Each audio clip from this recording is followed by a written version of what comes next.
Hello, everyone, and welcome back to EnglishPod. My name is Marco. And my name is Catherine, and today we have an exciting lesson for everyone out there, very cultural. Exactly, and very closely related to our Halloween lesson that we had, but on this occasion, we're going to be looking at All Saints' Day. All right, so this is a festival that's celebrated in many different countries, and we're learning today about some of the ceremonies and practices in those countries that are very closely tied to those local cultures. Exactly. So we're going to learn a little bit about culture, and at the same time, we're going to learn some great words and phrases. So let's get started with this dialogue for the first time.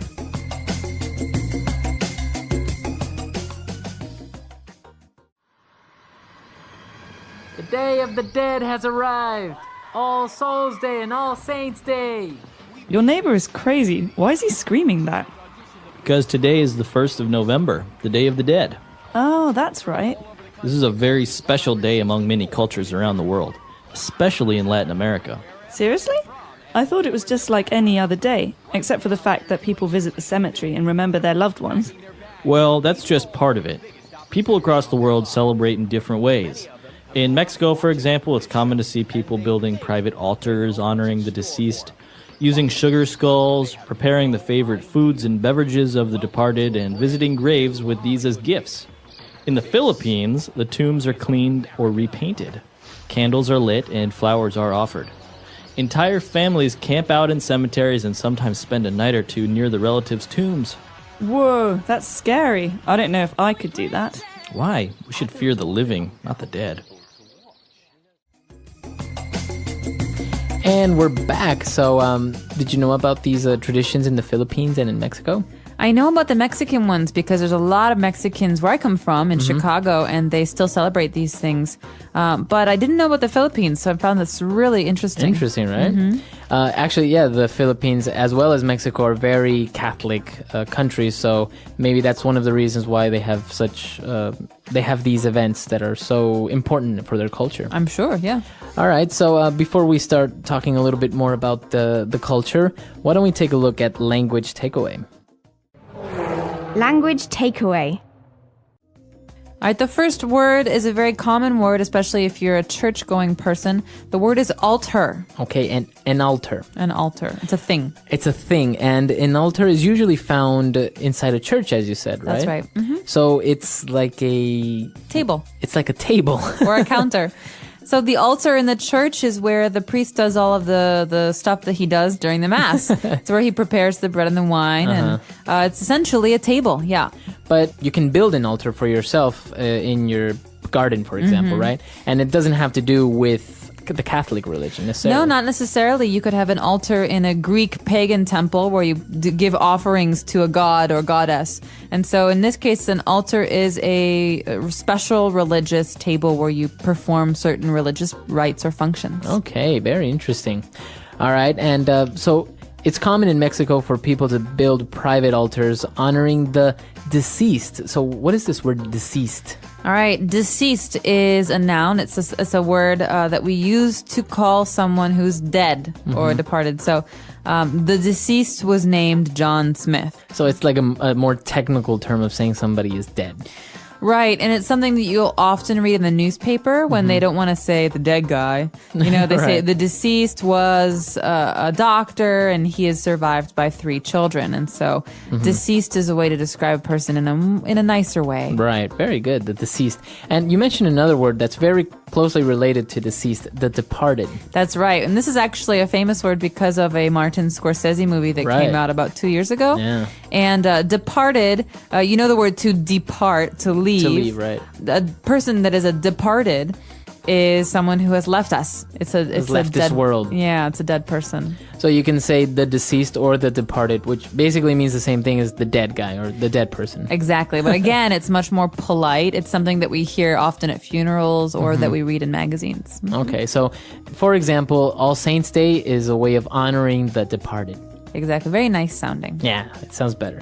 All right, so talking a little bit more about the departed and the traditions, it says here that many Mexicans use sugar skulls or have sugar skulls during this festivity. That's right. So a skull is the bones from a person's head. All right, and so you can often see these on for example, pirate ships. We say skull and crossbones. Right. And so it's the bones from a head and you have the bones underneath. And it's a very popular image on Halloween because it's scary. Yeah. But a skull is essentially the bones from a head. So it's like a person's head without the skin, eyes, lips, everything, right? Right. It's scary because it has empty black spaces yeah. where the eyes are supposed to be, and you can see all the teeth, but nothing else. What about the sugar skulls? What are these? They're skulls made of sugar. That's right. And so they look like skulls because there's no cheeks and they're not really, there's no skin or eyes, but they're beautiful because the Mexicans in their tradition, they color the sugar. So you can have white skulls with this beautiful green and pink and red and blue decorations. And you can eat them because they're made of sugar. And Exactly. so it's a special treat that people have in the Mexican tradition on the Day of the Dead. Very good. All right. And one of the many traditions, apart from sugar skulls and building private altars, they also visit the person's tomb, if possible, right? Exactly. So a tomb is an important word. So what is a tomb? A tomb is a place where someone is buried. It's a space or a place. And it can be big or small, but it's essentially the resting place of a dead person. All right. So a tomb, where the person is. And actually, on the tomb, you have the tombstone, right? That's right. And a tombstone is the same as a gravestone. And it's a piece of rock on which you write the name and the birth date and the death date of the person that is buried there. Right. So that's the tombstone. Very good. Okay, so an interesting amount of words here on Language Takeaway. Why don't we listen to this dialogue again, and we'll be right back with Fluency Builder.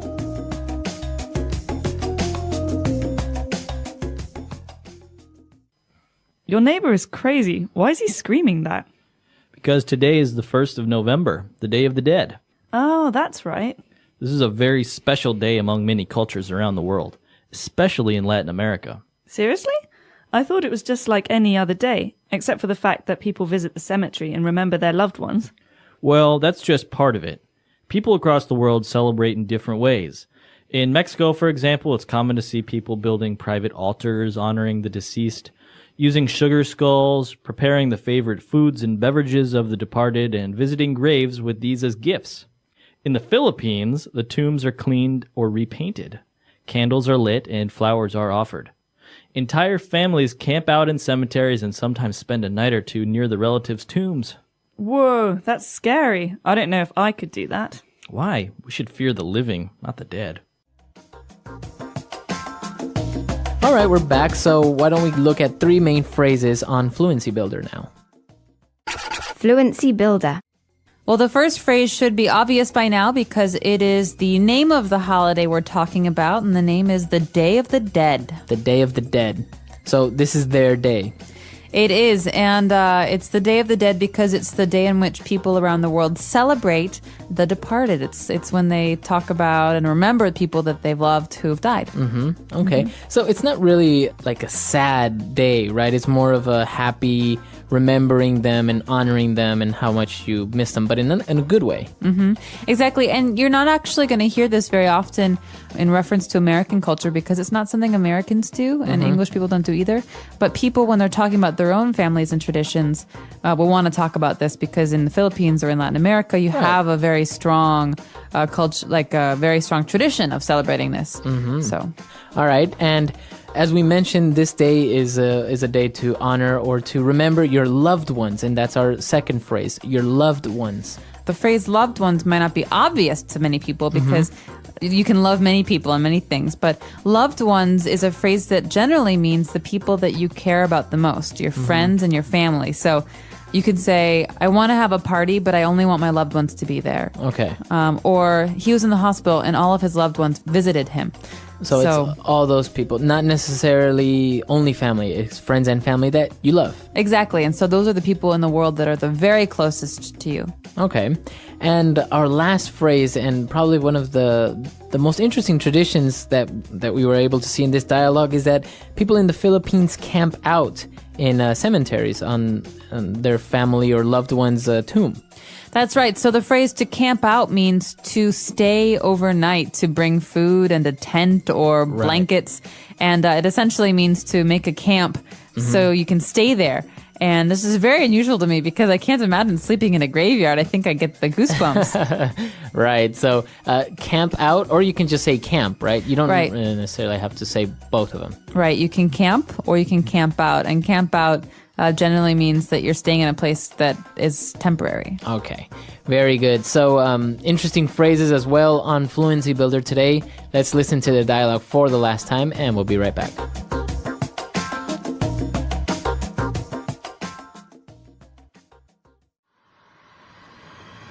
The Day of the Dead has arrived. All Souls Day and All Saints Day. Your neighbor is crazy. Why is he screaming that? Because today is the 1st of November, the Day of the Dead. Oh, that's right. This is a very special day among many cultures around the world, especially in Latin America. Seriously?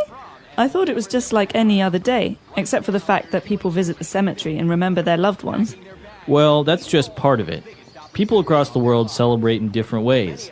In Mexico, for example, it's common to see people building private altars honoring the deceased, using sugar skulls, preparing the favorite foods and beverages of the departed, and visiting graves with these as gifts. In the Philippines, the tombs are cleaned or repainted. Candles are lit and flowers are offered. Entire families camp out in cemeteries and sometimes spend a night or two near the relatives' tombs. Whoa, that's scary. I don't know if I could do that. Why? We should fear the living, not the dead.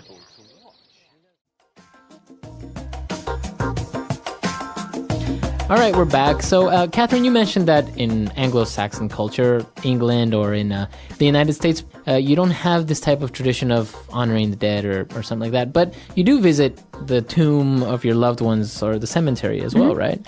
People do, definitely. But you just don't have a national day where you do this. Well, Veterans Day is a day when we celebrate people who were killed in wars or people who participated in wars.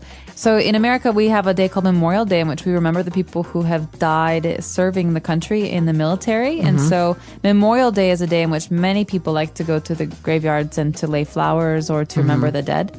But it really depends on your family. I mean, some people like to go the day a person died and on the anniversary or on a special day for them. So it's very private and personal and individual. Right. It's not something that we all do on one particular day. Right. And I think what may strike many people as different is that you visit the cemetery, and if you ever have the chance to be in Mexico or in a Hispanic country, you will see that it's full of people, and it's actually there's a lot of food and people are there eating on the tomb and they've actually prepared the food that was the deceased's favorite.